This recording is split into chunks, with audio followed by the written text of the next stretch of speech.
जय श्री कृष्ण। श्री भगवानुवाच मयि आसक्तमनः पार्थ योगम युञ्जन् मताश्रयः असंशयं समग्रं माम यथा ज्ञास्यसि तच्छृणु। श्री भगवान ने कहा, हे पृथापुत्र, अब सुनो कि तुम किस तरह मेरी भावना से पूर्ण होकर और मन को मुझ में आसक्त करके योग अभ्यास करते हुए मुझे पूर्णतया संशय रहित होकर जान सकते हो। ज्ञानम ते अहम सविज्ञानम इदम वक्ष्यामि अशेषतः यद ज्ञात्वा नेह भूयो अन्यत ज्ञातम अवशिष्यते। अब मैं तुमसे पूर्ण रूप से व्यवहारिक तथा दिव्य ज्ञान कहूँगा। इसे जान लेने पर तुम्हें जानने के लिए और कुछ भी शेष नहीं रहेगा। मनुष्याणाम सहस्त्रेषु कश्चित् यतति सिद्धये यतताम अपि सिद्धानाम कश्चित् माम वेत्ति तत्वतः। कई हजार मनुष्यों में से कोई एक सिद्धि के लिए प्रयत्नशील होता है और इस तरह प्रयत्नशील लोगों में से विरला कोई एक मुझे वास्तव में जान पाता है। इस श्लोक का तात्पर्य स्पष्ट है कि हजारों मनुष्यों में से शायद ही कोई मनुष्य यह जानने में रुचि रखता है कि आत्मा क्या है, शरीर क्या है और परम सत्य क्या है। और इस तरह रुचि रखने वालों में भी शायद ही कोई एक यह जान पाता है कि भगवान कृष्ण समस्त कारणों के कारण हैं, आदि पुरुष गोविंद हैं, ईश्वरः परमः कृष्णः सच्चिदानंद विग्रहः अनादि आदि गोविंदः सर्व कारणम कारणम। सच्चित आनंद भगवान कृष्ण परम भगवान हैं, वे आदि पुरुष गोविंद हैं और इस सृष्टि की रचना के लिए समस्त कारणों के भी कारण हैं। भूमि आपो अनलो वायु खम मनो बुद्धि एव च अहंकार इत्ययं मे भिन्ना प्रकृति अष्टधा।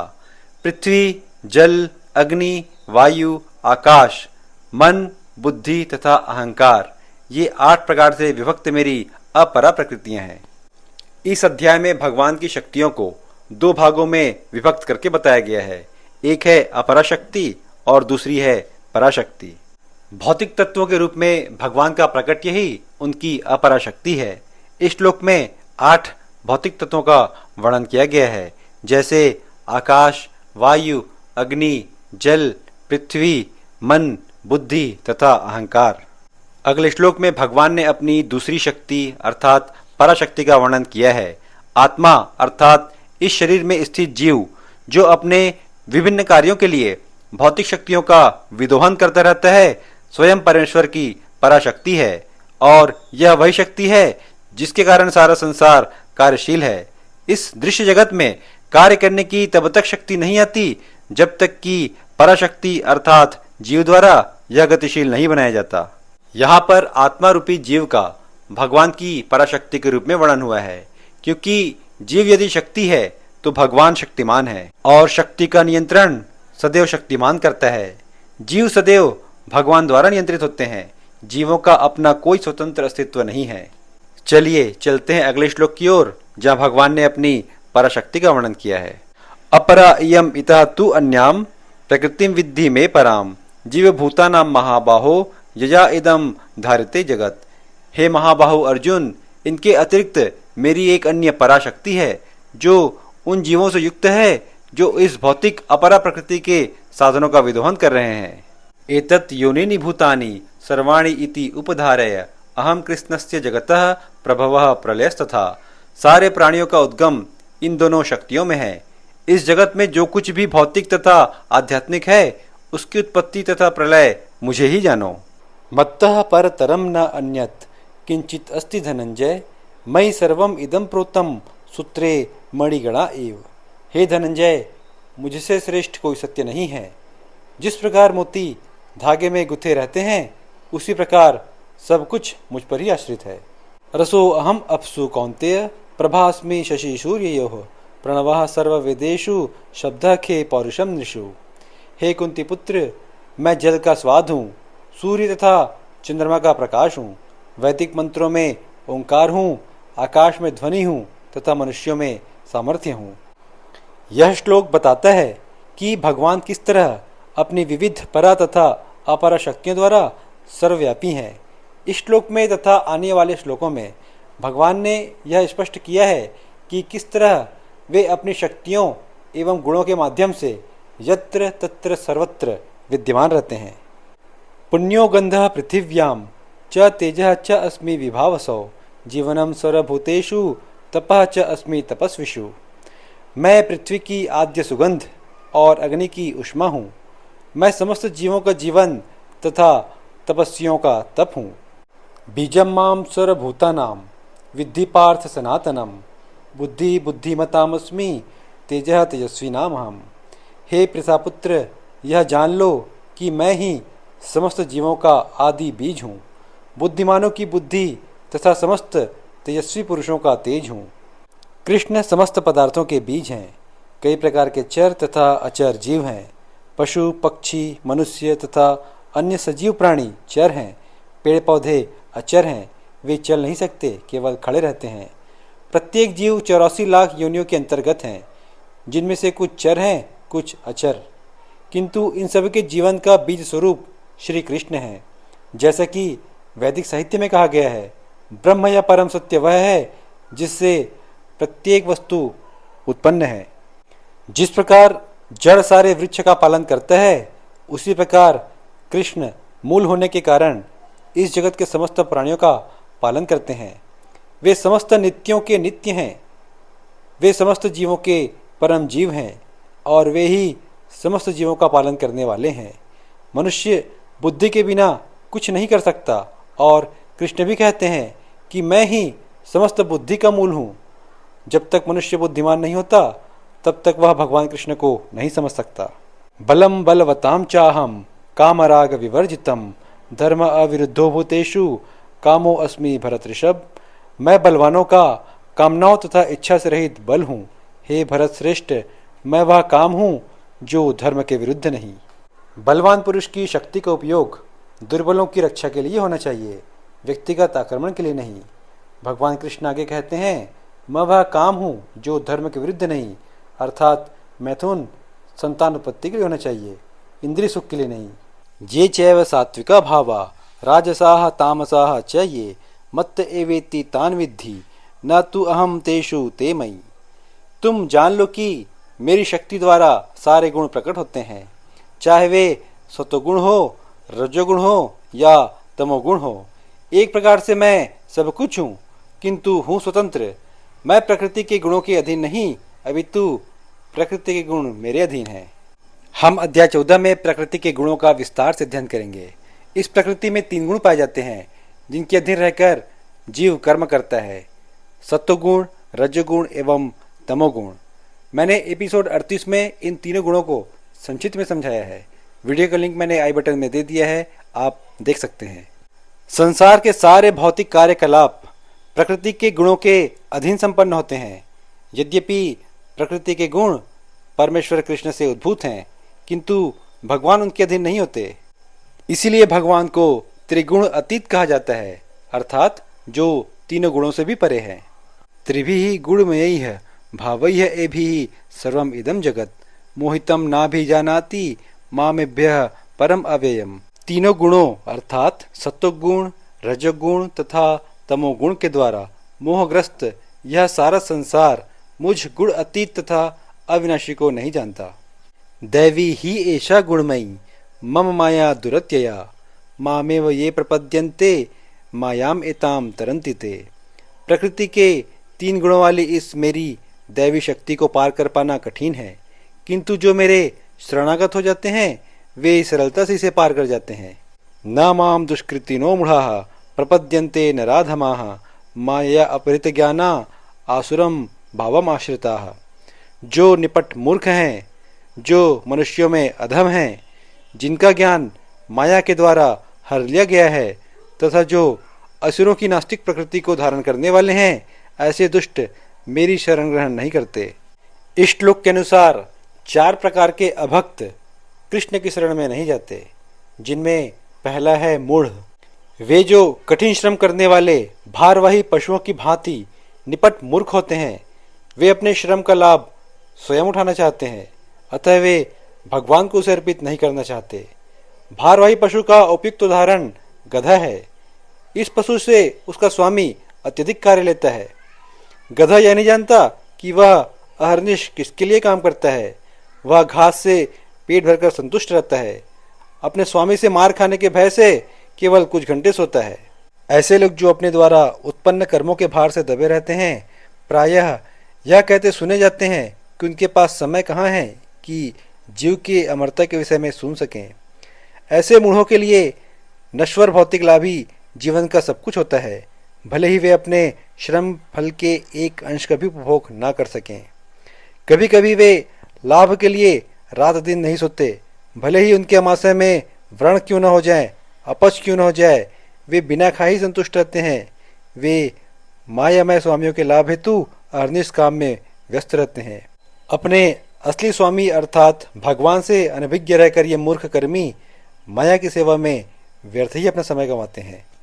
दूसरे प्रकार के अभक्त को नर अधम कहा गया है। नर का अर्थ है मनुष्य और अधम का अर्थ है सबसे नीच। 84 लाख योनियों में से 4 लाख मानव योनियां हैं। इनमें से अनेक निम्न मानव योनियां हैं, जिनमें से अधिकांश असंस्कृत हैं। सभ्य मानव योनियां वे हैं जिनके पास सामाजिक, राजनीतिक और धार्मिक नियम हैं। जो मनुष्य सामाजिक तथा राजनीतिक दृष्टि से उन्नत हैं किंतु उनका कोई धर्म नहीं होता, वे नरधम माने जाते हैं। धर्म ईश्वर विहीन नहीं होता, क्योंकि धर्म का प्रयोजन परम सत्य को तथा उसके साथ मनुष्य के संबंध को जानना है। गीता में भगवान स्पष्ट कहते हैं कि उनसे परे कोई भी नहीं और वे ही परम सत्य हैं।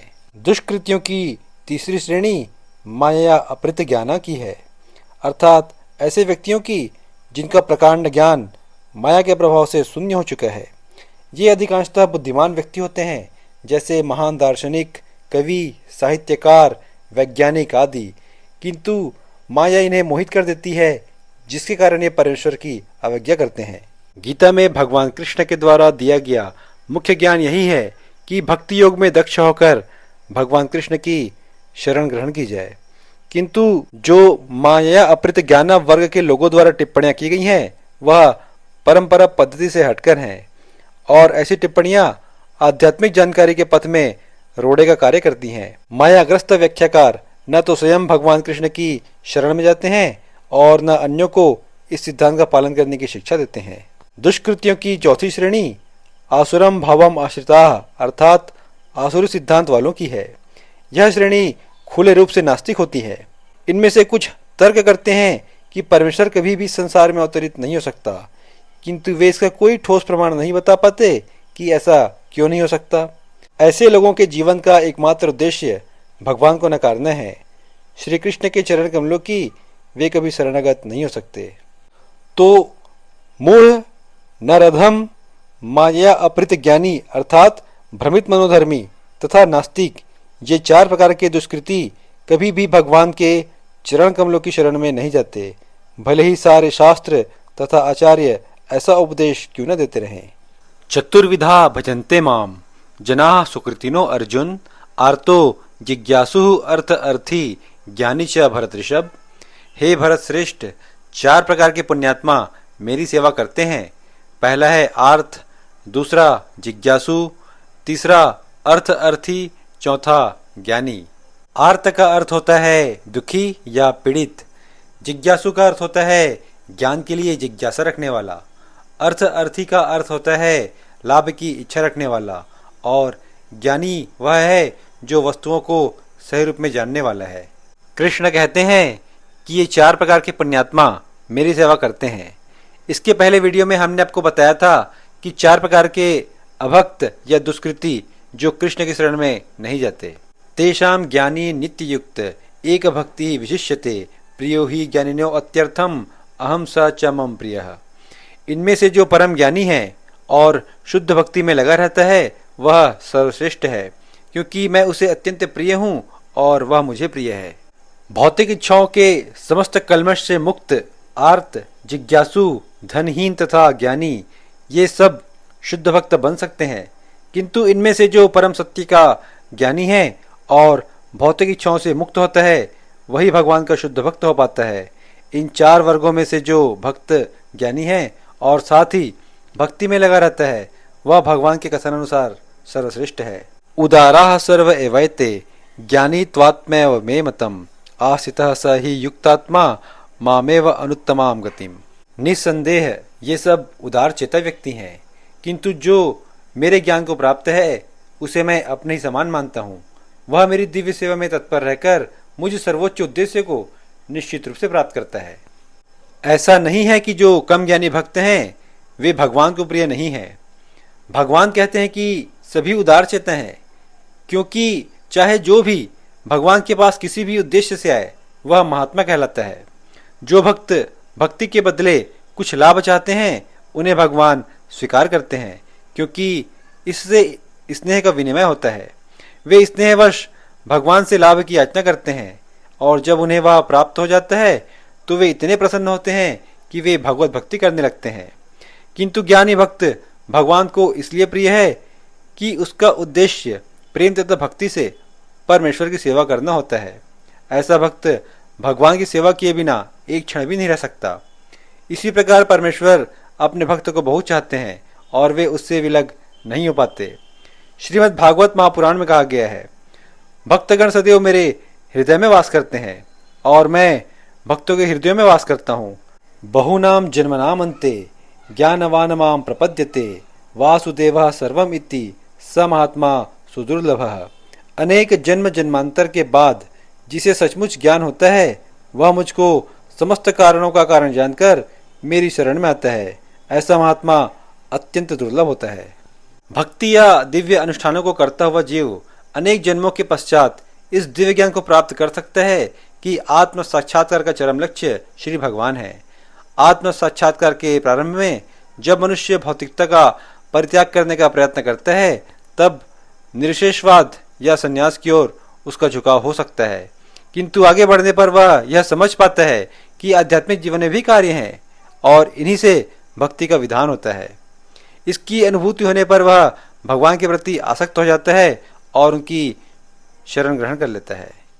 कामैः तैः तैः हृत ज्ञानाः प्रपद्यन्ते अन्य देवताः तम तम नियमम आस्थाय प्रकृत्या निहिताः स्वया।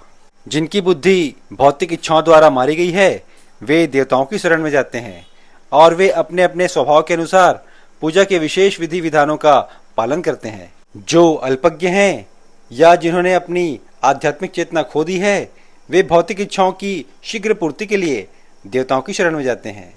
वे पूजा के विधि विधानों का पालन करने में प्रसन्न रहते हैं।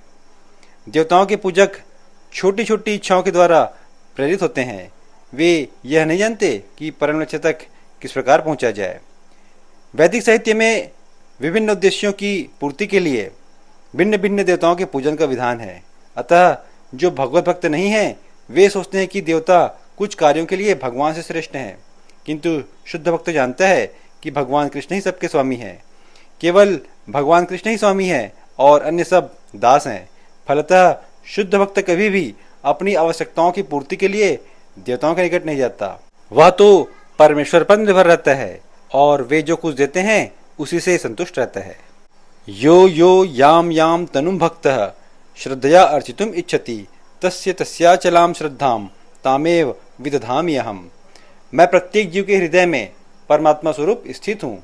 जैसे ही कोई किसी देवता की पूजा करने की इच्छा करता है मैं उसकी श्रद्धा को स्थिर कर देता हूँ, जिससे वह उसी विशेष देवता की भक्ति कर सके।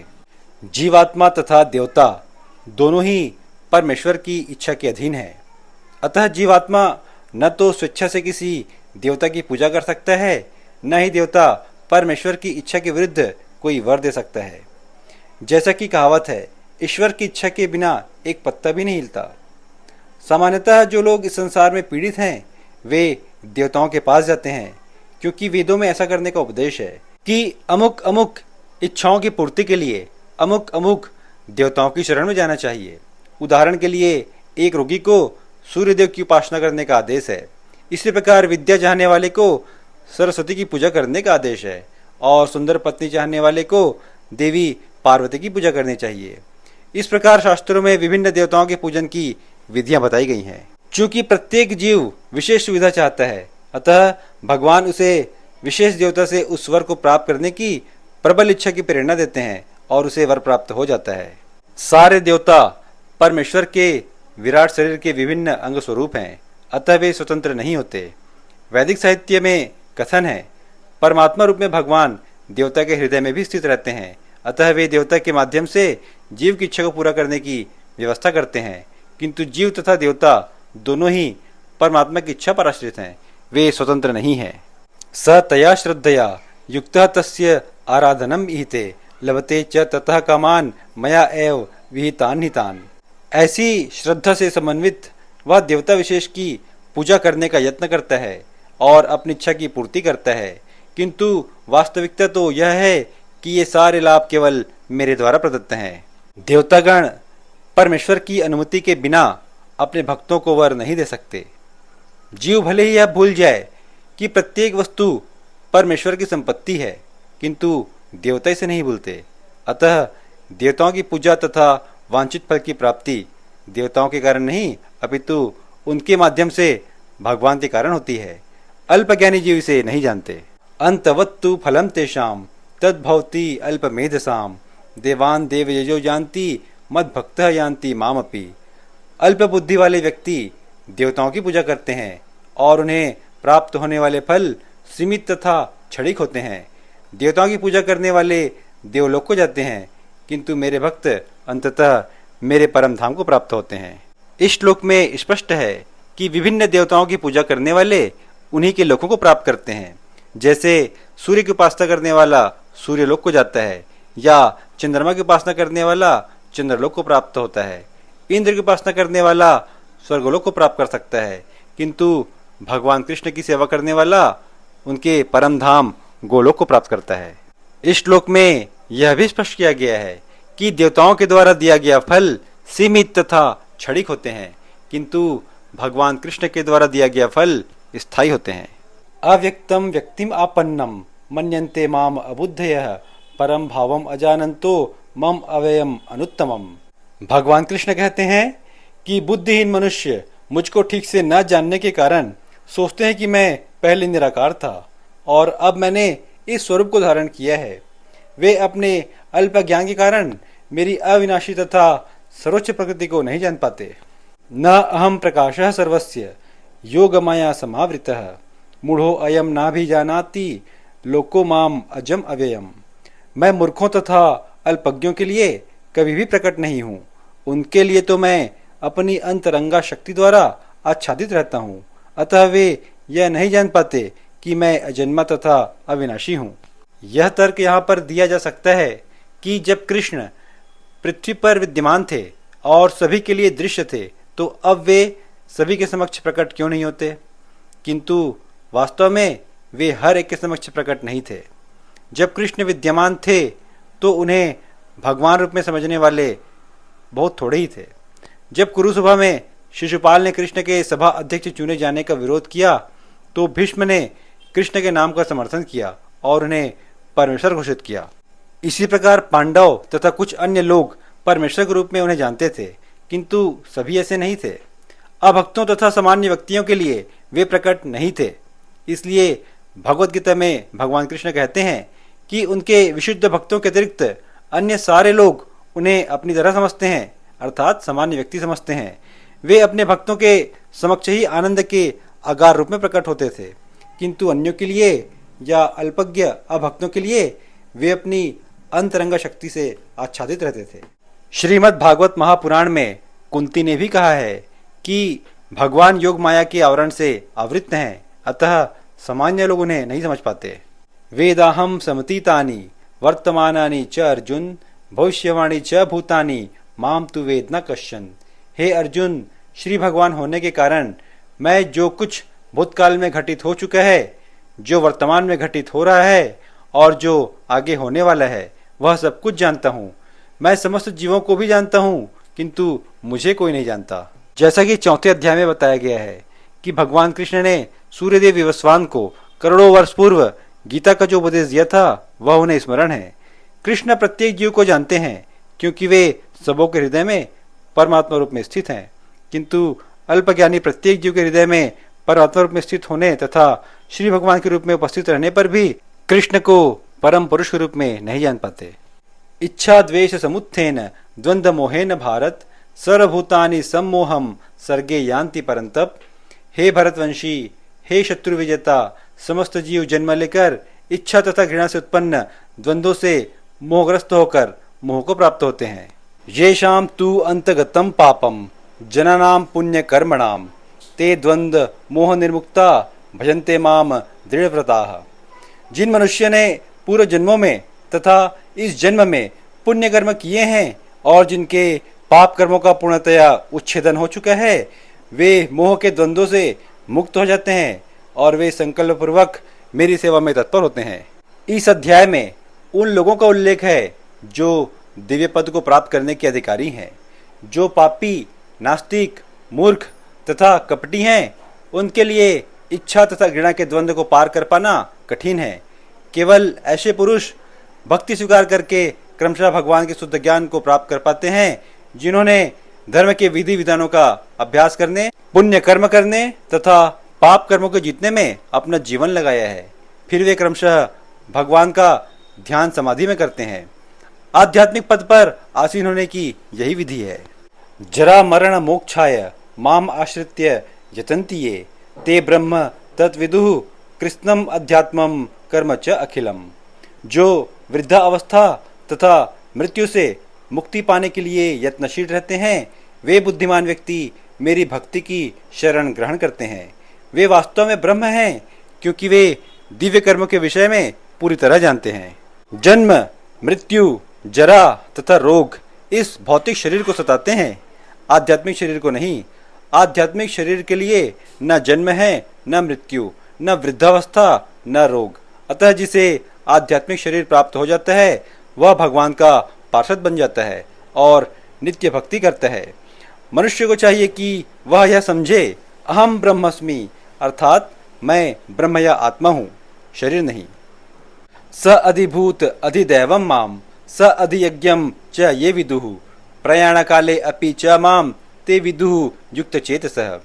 जो मुझ परमेश्वर को मेरी पूर्ण चेतना में रहकर मुझे जगत का, देवताओं का तथा समस्त यज्ञ विधियों का नियामक जानते हैं, अर्थात नियंत्रण करने वाला जानते हैं, वे अपनी मृत्यु के समय भी मुझ भगवान को जान और समझ सकते हैं। इस अध्याय में जिन अनेक विषयों की विवेचना की गई है, वे हैं दुख में पड़ा हुआ मनुष्य, जिज्ञासु मानव अर्थात जो ब्रह्म को जानने की इच्छा रखता है, अभावग्रस्त मानव अर्थात जिनके पास धन या किसी अन्य उपयोगी वस्तु का अभाव है, जिसके कारण वह भगवान की शरण में जाता है, ब्रह्म ज्ञान, परमात्मा का ज्ञान, जन्म, मृत्यु तथा रोग से मुक्ति एवं परमेश्वर की पूजा। किंतु जो व्यक्ति वास्तव में कृष्ण भावना अमृत को प्राप्त है, वह विभिन्न विधियों की परवाह नहीं करता। वह सीधे कृष्ण भावना अमृत के कार्यों में प्रवृत्त होता है और उसी से भगवान कृष्ण के नित्य दास के रूप में अपनी स्वाभाविक स्थिति को प्राप्त करता है। ऐसी अवस्था में वह शुद्ध भक्ति में परमेश्वर के श्रवण तथा गुणगान में आनंद पाता है। उसे पूर्ण विश्वास रहता है कि ऐसा करने से उसके सारे उद्देश्यों की पूर्ति होगी। ऐसी दृढ़ श्रद्धा दृढ़ व्रत कहलाती है और यह भक्ति योग या दिव्य प्रेम भक्ति की शुरुआत होती है। समस्त शास्त्रों का भी यही मत है। भगवद गीता का यह 7वां अध्याय इसी निश्चय का सारांश है। श्रीमद् भगवद गीता के 7वें अध्याय भगवत ज्ञान का तात्पर्य पूर्ण हुआ। गीता के श्लोकों को क्रमशः सुनने के लिए आप हमारे प्लेलिस्ट पर जा सकते हैं। राधे राधे।